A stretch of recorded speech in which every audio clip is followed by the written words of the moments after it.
हमारे साथ जो शख्स बैठे हुए हैं, बता दें कि भारतीय जनता पार्टी के बिहार प्रदेश मंत्री यानी कि संतोष रंजन राय जी, इनका स्वागत करेंगे।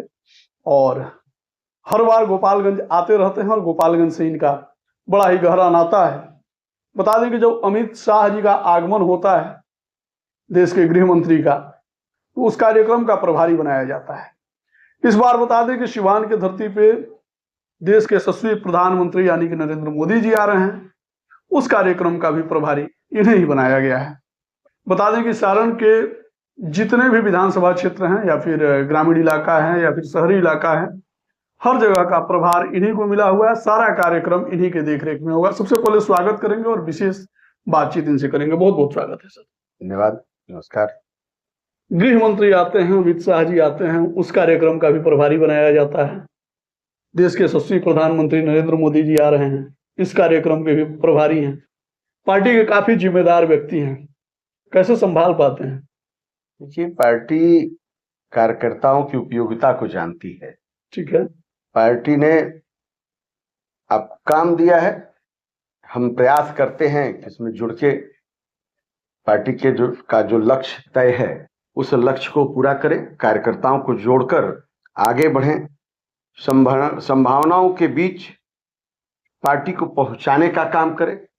यह दायित्व तो हम सबका बनता है, क्योंकि पार्टी ने एक पदाधिकारी भी बनाया है प्रदेश में, तो उसकी भी एक जिम्मेवारी है। उस नाते भी हम इस क्षेत्र के पहले क्षेत्रीय प्रभारी थे, तो उस नाते हम यहाँ लगे रहे।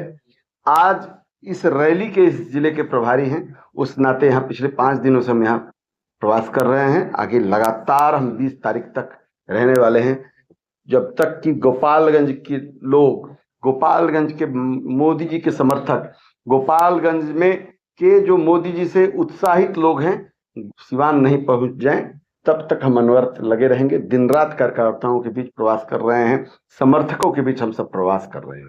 अच्छा सर, जितना राय साहब आपको बड़ी जिम्मेदारी दी गई है, बड़ी जिम्मेदारी इतने आसानी से नहीं मिली होगी। कितने दिनों का संघर्ष है? देखिए, स्वाभाविक है, पार्टी का, मैंने पहले ही बताया, पार्टी का कार्यकर्ता हूँ। ठीक है, लेकिन पार्टी में लगभग 96 से किसी न किसी दायित्व में रहे हैं। 1996 से? जी, 96 में पार्टी का जो उस समय की हम लोगों की पार्टी की सबसे छोटी इकाई होती थी युवा मोर्चा, उसका मैं मंडल अध्यक्ष था। उसके बाद यात्रा शुरू हुई, जिले में भी रहने का रहा, प्रदेश में भी युवा मोर्चा का मैं प्रदेश मंत्री रहा, युवा मोर्चा का राष्ट्रीय उपाध्यक्ष भी रहा। आज प्रदेश में भारतीय जनता पार्टी का प्रदेश मंत्री हूँ। पार्टी, पहले ही बताया, पार्टी आपकी कार्यकर्ताओं की उपयोगिता को जानती है, उपयोग करना जानती है, तो उस नाते आज हम आपके बीच हैं। राय साहब, 29 साल का मतलब राजनीतिक अनुभव है, और 29 साल ये छोटा मोटा कार्यकाल नहीं है, बहुत लंबा कार्यकाल है। अपनी राजनीतिक एक जिज्ञासा भी होती है, एक महत्वाकांक्षा भी होती है। आपकी कोई महत्वाकांक्षा? बस है, देश स्वावलंबी बने। हम सब जब इस समय जुड़े थे, उस समय तो पार्टी के बूथ के कार्यकर्ता थे। हम लोग जिंदाबाद मुर्दाबाद का नारा लगाते थे, क्योंकि जिस समय पार्टी में आए उस समय हम लोग विपक्ष में थे। यहाँ धरना आंदोलन करने का काम करते रहे, छात्र आंदोलन से भी जुड़े रहे पटना में। तो अनवरत देखे, हम लोग, वाजपेयी जी हम लोग के नेता हुआ करते थे, स्वर्गीय वाजपेयी जी को आइडियल बना के इस पार्टी में आए। और उससे बड़ी बात हम आपको कहेंगे कि इस पार्टी में जय श्री राम कह के आए हैं, हे राम कह के जाएंगे, हे राम कह के जाएंगे। अच्छा साहब, एक बात और जान लेते हैं आपसे। राजनीति में जब आप आए तो पहले भी आपका जो फैमिलियर बैकग्राउंड था वो भी राजनीतिक माहौल था, या फिर अपने परिवार से सिंगल? नहीं, देखिए, पिताजी नौकरी पेशा रहे, बिहार सरकार में नौकरी करते थे। हमारे न आगे न पीछे, हम ही राजनीति में हैं और सोशल वर्कर के रूप में काम करना शुरू किए। एक आपको बताना चाहेंगे, हम एक समय एक क्रिकेटर थे, क्रिकेट की टीम भी चलाते थे। तो हमको सोशल बनाने में क्रिकेट की बहुत बड़ी भूमिका है, क्योंकि क्रिकेट खेलने के चलते हमारे पास एक लड़कों का फौज था। जहां हम रहते थे वहां लोगों के यहाँ शादी विवाह होता था, तो होता था कि संतोष को कह दीजिएगा ताकि संभाल लेगा हमारे यहाँ की शादियों को। तो वही हमको सोशल वर्कर बनाया। फिर धीरे धीरे लगा कि इसको और भी फिर जो हमें जानने पहचानने लगे थे उन्होंने पार्टी में जोड़ा। आज पार्टी में काम करते करते यहाँ तक आए। राजनीति में नहीं होते संतोष रंजन राय जी, कहाँ होते? मैंने सिविल इंजीनियरिंग में डिप्लोमा किया है। बहुत होता तो मैं कहीं जूनियर इंजीनियर प्रमोशन होकर असिस्टेंट इंजीनियर होता, लेकिन लोगों में रहने का आदत रहा शुरू से। एक कभी भी नौकरी करने की इच्छा नहीं थी, एम्प्लॉय बनने की इच्छा नहीं थी, एम्प्लॉयर बनने की इच्छा थी। आज मेरा एक छोटा मोटा अपना व्यवसाय है, 150 लोगों को मैंने काम भी दे रखा है। अच्छा, तो मेरा एक आइडेंटिटी है कि हम एम्प्लॉय कभी बनने के लिए तैयार नहीं थे, हम एम्प्लॉयर बनना चाहते थे। अच्छा, और समाज सेवा में भी जुड़ा रहना चाहते थे। जिस बैकग्राउंड से आते हैं, पिताजी भी चाहते होंगे कि बेटवा हमारा नौकरी करे, क्या बनाना चाहते थे बाबूजी? पिताजी ने तो एडमिशन पिताजी के रहते हमने इंजीनियरिंग की, ठीक है, लेकिन अपने समय पास करने के बाद से ही कुछ न कुछ छोटा मोटा धंधा पानी करते रहे। अपनी व्यवस्था खुद से चलाने का हम सब ने प्रयास किया। आज महादेव की कृपा से सब चल रहा है, परिवार का अच्छे से भरण पोषण राजनीति में आने का व्यवस्था नहीं होता है, धन जाने का व्यवस्था बहुत ज्यादा होता है। घर पे परिवार में कभी कलेश वगैरह होता होगा? देखिए, पहले जब परिवार में बोझ कभी नहीं रहे, कोई कहे का क्लेश, राजनीति से कोई दिक्कत नहीं था उन लोगों को? कोई दिक्कत नहीं था। कहे तो इससे थोड़ा समय कम हो जाता है परिवार के लिए, क्योंकि पार्टी के पदाधिकारी होने के नाते हमारी एक जिम्मेवारी है, क्योंकि उसमें तन्मयता से पार्टी को आगे बढ़ाने के लिए, पार्टी को नीचे तक पहुंचाने के लिए हम लगे होते हैं।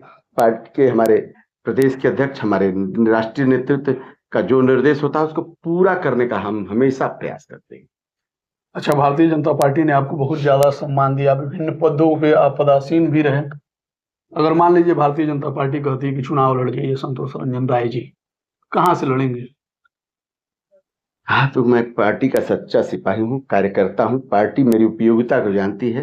कार्यकर्ताओं की पार्टी है, कभी भी मौका मिल सकता पार्टी है। है मेरी उपयोगिता को जानती है। पार्टी को लगेगा कि संतोष को चुनाव लड़ाना है, पार्टी लड़ाएगी, वो पार्टी तय करेगी। हमारा काम है काम करना, लोगों के बीच रहना।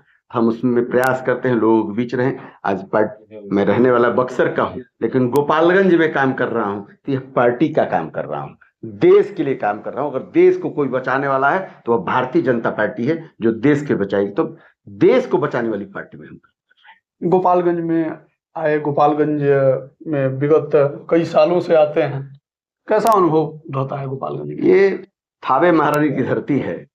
यहाँ आते हैं तो अपने आप में एक सुकून मिलता है। यहाँ के कार्यकर्ताओं में जो सौहार्द है, और भारतीय जनता पार्टी का जो फर्टाइल लैंड जिसको हम कहते हैं, उसमें गोपालगंज आता है। यहाँ स्वर्णिम अक्षरों में भारतीय जनता पार्टी में इसमें गोपालगंज का नाम है। गोपालगंज हम लगभग 6 की 6 सीटें भी एनडीए जीती है। तो आपको बताना नहीं होगा, रिजल्ट ही बताता है कि भारतीय जनता पार्टी और एनडीए के लिए से बढ़िया फर्टाइल लैंड कोई नहीं है। और हर बूथ स्तर तक हमें कार्यकर्ताओं की भीड़ है। हमारे यहाँ कार्यकर्ता ही कार्यकर्ता है।